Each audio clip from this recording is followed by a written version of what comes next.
Atake na yan. Doon tayo sa unahan. Dahil dalawang grupo. Doon na oh. May mga inaatak pa sa unahan. Sila sa inyo na kaya.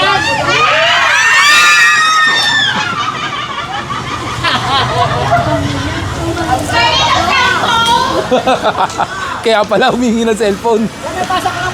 Sige lang. Hindi, so ikaw ang driver ng coaching ko? So, willing ka magpatiket sa lisensya mo? Good afternoon po, kuya. Kamusta ka naman? Medyo overloading ka. Yan sila po sa talagang kailangan po talaga. Talagang kailangan.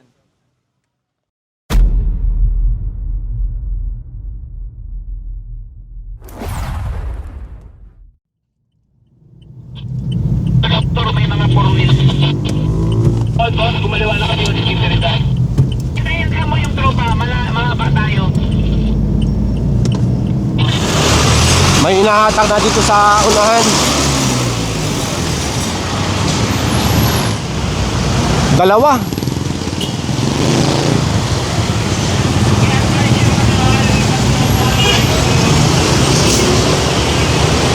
Hello! Hello! Magmula doon sa C5, kumanan ng Pitwason at kumaliwa dito sa 20th Avenue at sakop ng Quezon City. Ito nga ang unang nadaanan pagkaliwa dito sa 20th Avenue.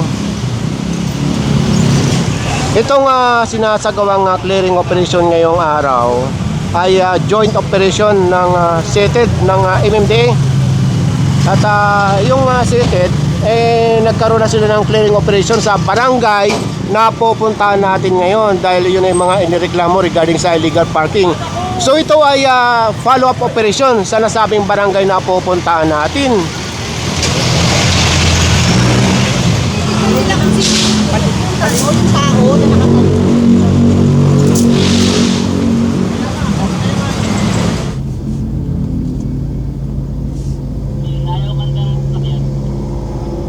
Nauna na kasing ibang tow truck. Ang dami na pala nakatak dito. Yung pa oh. Tara, doon tayo sa unahan. Kabilaan.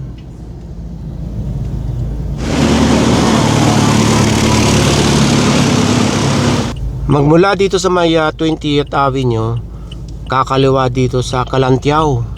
Andyan na raw yung grupo ng SETED.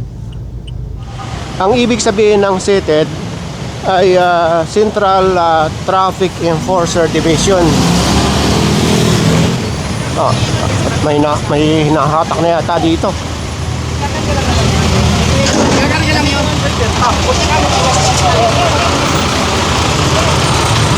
Sa kabila, ayun oh. Mabilisan ang operasyon dito dahil dalawang grupo nga. Yung iba hindi ko makukunan dahil dalawang grupo. So ito na pala yung isa sa mga nirereklamo dito. Mayroon pang isang barangay eh.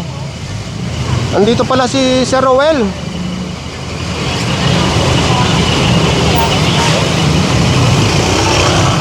Bali si Sir Roel Poliarco ang naglilid dito sa SETED. Dati rin natin nakakasama to sa Caloocan. So ayon kay Sir Roel, ito palang Kaling Kalantiaw ay sakop ng barangay Masagana na may San Roque. So ito yung nabanggit ko kayo ng na-clear na nila anong nakaraang araw at ito na yung follow-up operation regarding sa mga illegal parking. Katulad ng mga yan. So nakikita natin dito, yung inahatak na yan, mayroon pa dito eh. Dito. Mayroon lang driver kaya nakalis. Bungad mismo, pati ito, nasa bungad din. Kaya kung mapapansin natin or maobserbahan na talagang bungad pa lang, nagkakaroon ng traffic dahil mayroong mga nakapark dito sa kanto mismo or bungad pa lang. So ayon sa mga tiga dito, itong mga school bus na ito, nakikiparada lang, kabilaan. Pagkatapos mahatak nito or makaalis, ito naman.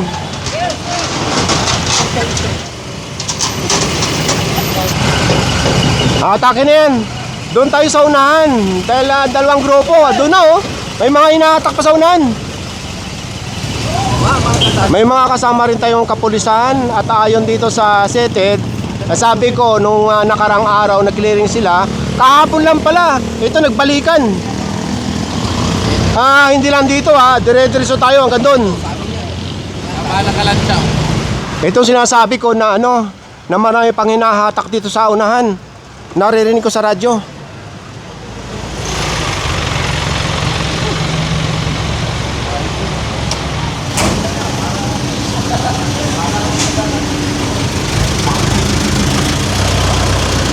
Benta ka ron tapos ano tayo, universal.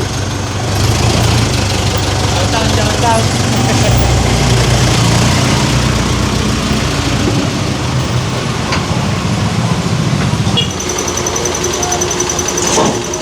Pagkatapos ito, sa isang barangay na naman. Ayon dito sa taga-barangay Masagana, pinagsabihan na pala nila ito kahapon na alisin na ito dito sa bangketa dahil bawal.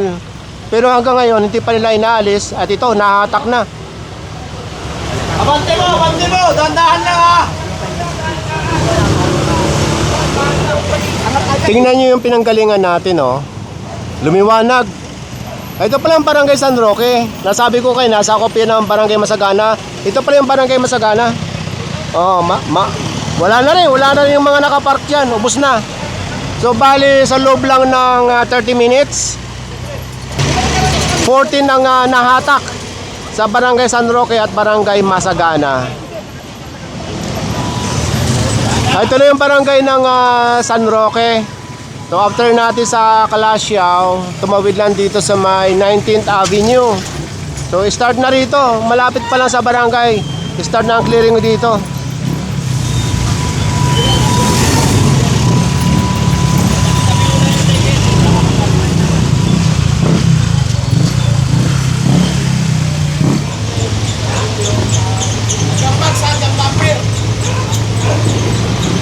Si Gabriel na ba yan? Pasunod na. Nandyan. Oo, pasunod. So andito yung driver.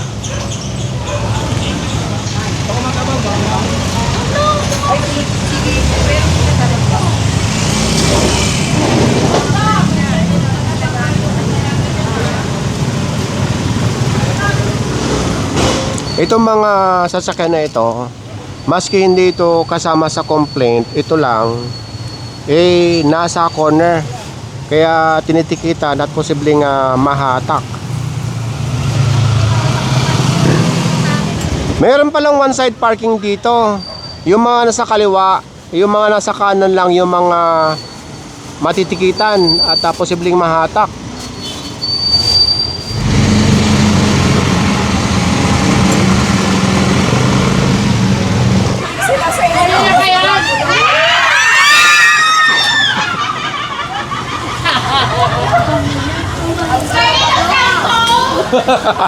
Kaya pala humingi ng cellphone. Napasok ka lang first. Sige lang.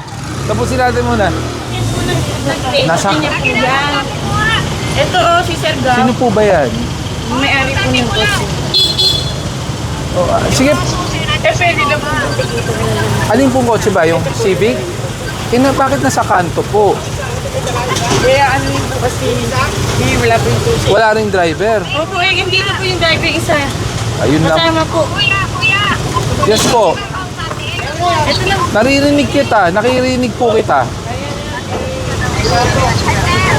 Yes po. Wala pong matitikita. Wala pong driver. Wala pong kahit sino dito. Ay wala naman. May lisensya ka? Wala po. Ay wala pong lisensya si nanay. Ito po siya po yung driver kasi ni nanay na isa. Eh bakit hindi po nagbigay ng lisensya kanina? Hindi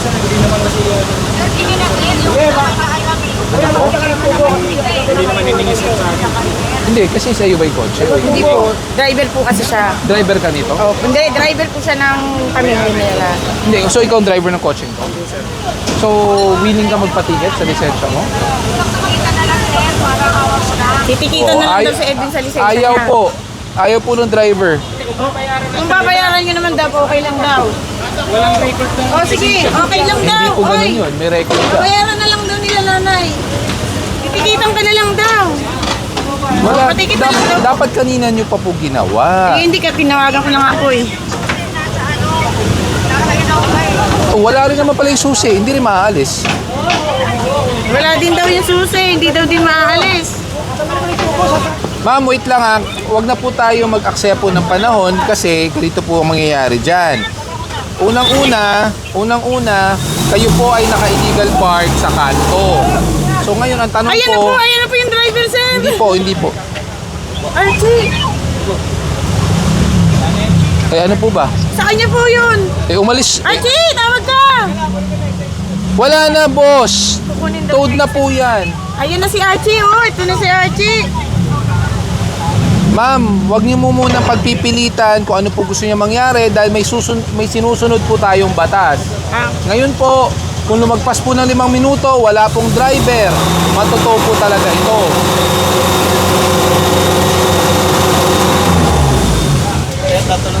Good afternoon po, kuya. Kamusta ka naman? Medyo overloading ka. Kaya po sir, talagang kailangan po talaga. Talagang kailangan. Ikaw talaga. Sa susunod, huwag kayong magkakarga ng ganong karami. Dahil may tinatawag tayong overloading. Ano po naman, Diba? kasi talagang kailangan talaga sir para madala lang po talaga ng isang dala. Para isang dala lang. Sayang. Nangyayari dito sa helmet mo. Ay, lagi kasi nalalaglag sir. Bakit mo nilalaglag? Hindi mo naman ako araw-araw nakikita.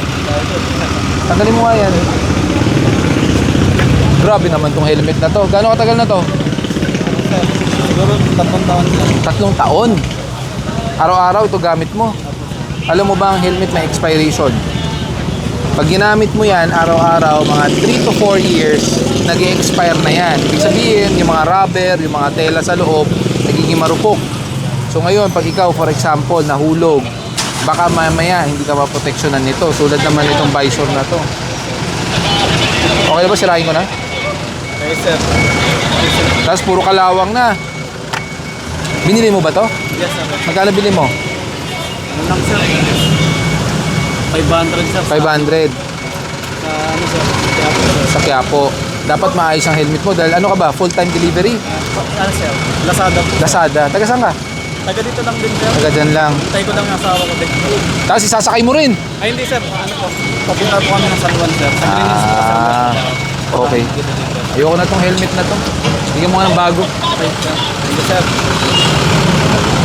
Pagta natin zebra. Okay lang ba sa ito? Bright? Oh. Ito lalagyan para pag hindi mo ginagamit, hindi mababasag. Extra, yung spoiler kinakabit dito. Ikaw na magkabit ha? Extra visor. Mas sanay ka ba sa ano? Sa half face? Yes sir. Pero okay lang sir. Okay lang to? Sa libre sir. Basta libre. Para hindi ka nabibili. Kuya, ito ha. Dual visor. Okay? Ngayon, dahil alam kong mas gusto mo ang tawag to? Mas gusto mo ang half face. O, di modular. Diba? Subukan natin. Para kitang-kita ka. Yellow yung motor mo. Pink yung helmet mo. Alaga. Yan. Ramdam mo ba ang bagong helmet? Yes sir. Masikip. Masikip pa, di ba? Sa katagalan, luluwag yan dahil huhulma sa mukha mo. Sige nga, lock mo nga. Yun, ayos. Okay, mag-iingat ka palagi, ha? Salamat sir. Alright. Salamat po. Ingat. Sige na. Magmula ng 19, 18, diretso naman tayo ng 17. So lakad lang ito, lakad. Nilampasan natin yung 17. Diretso raw ng 16th Avenue. Andar ba? Kung nakalanap po namin sinabihan yan, nabisin nila, hindi na naman po nila ulit. Nakapinit, suwan na lang yung set na. Ticket na lang. Opo. Tikitan nyo na lang. Ayun, mas madali. Ah. Original. Hindi, okay na yun, okay na yun. Sige, okay na yun. Andito naman yung mga may-ari kaya inisyo na lang ang ticket ito. At ayon kay Sir Gab, pinapatanggal itong sasakyan dito sa bangketa. May mga nahatak na pala dito sa unahan. Nasa 16th Avenue na tayo ha. Wala kang dalang sapatos? Bakit din? Dapat nagsasapatos ka. Kung talagang gusto mo naka-crocs, dapat may strap yan. Alam mo bakit? Kasi, for example, wala may gusto ha, nadulas ka. Pag walang strap yan, matatanggal agad yung sapatos mo. Pwedeng mabalian yung daliri mo sa paa, pwedeng magasgasan. Yun ang problema dyan. Saka ano yan, dress code violation yun. 500 po yun. Pero nga ng lisensya. Full time ano ka? Grab talaga. Hirap lang ng dapat. Okay. Kasi ano po yan, para sa kapakanan mo at safety mo yan. Teka, pa-issuean ko lang ng ticket ha? Okay lang? Hindi masama loob mo? Sige. Kailangan kasi natin maging stricto para sa kapakanan niyan, ha? Sige, saglit lang. Bakit pa siya sinasita? Kasi yung Crocs niya, walang strap. Technically, that's a footwear violation. Hindi, I mean, wala siyang helmet? Wala, nagpa-picture lang. Nagpa-picture! Ako na maninikat sa'yo. Wala, thank you. Totoo ba? Oh, suotin mo. Oh. Testing. Testing mo. Malaki ba? 6.5 lang yan. Hindi ako naniniwala malaki dahil pambabae talaga to eh. Ay, Para sa'yo talaga to. Kasi wala ako mapagbigyan dahil pambabae. Ayan o. Female, why?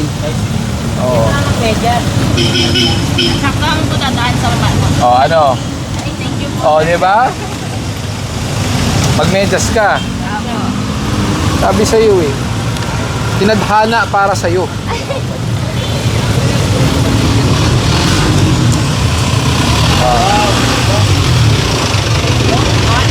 Huwag kang atras.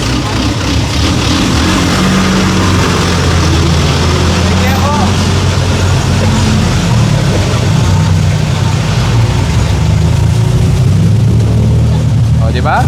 Tama sa size.